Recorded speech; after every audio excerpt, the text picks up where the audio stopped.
cervical cancer. Paano malalaman kung meron ka?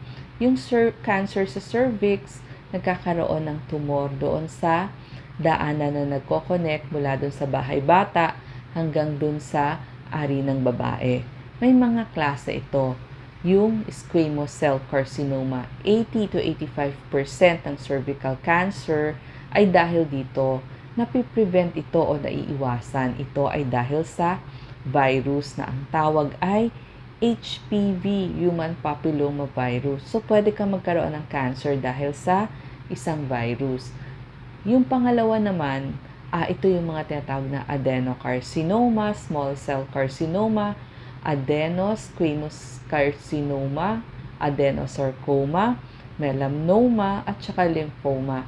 Mga 10 to 15% ito ng cervical cancer, pero mas rare o mas bihira.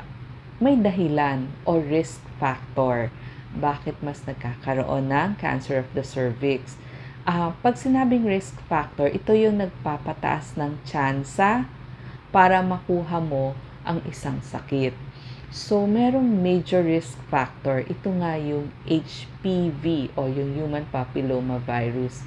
Nakukuha ito dahil sa talik. Maraming partner ang isang babae o isa man ng partner niya, yung palang asawang lalaki, maraming naging partner. At yung mga babae na maagang nakipagtalik, syempre, iba-iba din yung kanilang naging partners. Ang iba pang risk factor na nanigarilyo, gumamit ng pills ng matagalan, humina ang immune system, ito yung mga may HIV. May sintomas ito, pero minsan wala ring sintomas. So, ang mga example ng mararamdaman ng isang babae, nagdurugo sa puwerta. So, kakaibang pagdurugo. Masakit ang puson at ang balakang. May discharge na kakaiba. Mabaho yung amoy talaga. Masakit umihi. Tapos, hirap dumumi o parang feeling mo, hindi ka madumi palagi. Tapos, masakit ding umihi. O kaya naman, lumalabas yung ihi o yung dumi doon sa puwerta. Paano madadiagnose o paano mo malalaman kung ikaw ay may cervical cancer? So, may tinatawag na screening para malaman. Una mong gagawin, kailangan mag-check up ka sa OBGYN para ma-pap smear.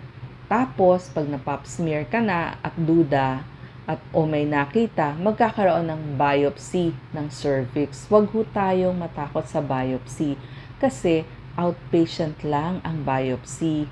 At saka, hindi to masakit. 15 minutos lang ang itatagal. Ngayon, walang kirot yon ha, walang kirot. May tinatawag din tayong staging o yung tinatawag na CIN. So, ang cervical cancer kasi matagal mag-develop. So, yung HPV infection, pinupintiryan niya yung mga cellula ng cervix. So, yung abnormal cells muna, tapos kakalat dun sa paligid. Yung CIN, cervical intraepithelial neoplasia, ay pwedeng maging cancer in the future. Pag cancer naman, may staging yon.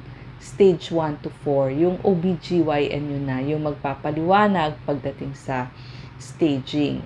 Ngayon, kung nagkaroon man kayo ng cervical cancer, ano ba ang gamutan? Sabi ko nga, maaga malaman, mas maaga magagamot. Ang mga gamutan natin, number 1, opera. Combination ang ginagawa nila. Meron din tinatawag na radiation therapy. Ito yung mga high energy x-rays or radiation ang ginagamit. Pag sinabi namang chemotherapy, gamot yon na idinadaan sa swero. Meron ding targeted therapy, gamot din yon at tinatanggalan mo ng blood supply yung tumor. Immunotherapy, gamot din yon, pero ang gawain niya, gagamitin niya yung immune system mo para labanan o patayin yung cancer cells. May tinatawag tayong screening, sabi ko nga pupunta doon sa inyong OBGYN. Walang sintomas kasi to sa una, ang cervical cancer, kaya check-up ay importante. Mas maagang mag-check up, mas maagang magagamot, mas hahaba ang inyong buhay sa ating mga kababaihan. Iisipin nyo, meron kayong asawa at anak na naghihintay sa inyo. Ano ba yung mga pwede nyong gawin? Number 1, pap smear. Sa edad 21 hanggang 29 years old, magpa-pap smear kada 3 taon. Sa edad 30 hanggang 65 years old, pap smear every 3 years, tsaka HPV test every 5 years. Ngayon, ano ba yung prevention o paano nyo iiwasan para maibaba ang risk? Number 1, bakuna. Ang bakuna binibigay sa 9 to 26 years old o bago magka-partner ang isang babae. Pero any age pwede namang magpabakuna ng HPV. Pero syempre, bago magka-partner, mas maganda na bakunahan na. Number 2, yun nga yung pap smear kada 3 taon. Number 3, sana isang partner lang ang babae. At pag hindi mo asawa, ang kapartner mo, pwedeng gumamit ng condom. Pagdating sa gamutan ng cervical cancer, magastos yan. So, pwede tayong magtanong dun sa ating OBGYN tsaka dun sa ospital ng mga PhilHealth packages. So, makakatulong yung mga Z-benefits o kaya naman yung mga konsulta package. So, baka makatulong yon. Itanong lang dun sa inyong doktor at sa ospital.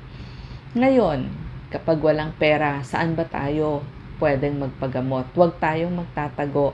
Merong mga DOH hospitals na pwede natin puntahan.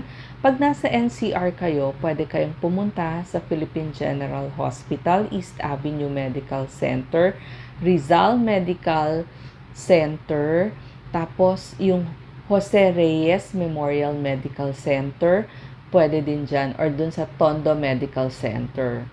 Pag nasa ibang region naman kayo, halimbawa Region 1, meron tayo dyang La Union Medical Center.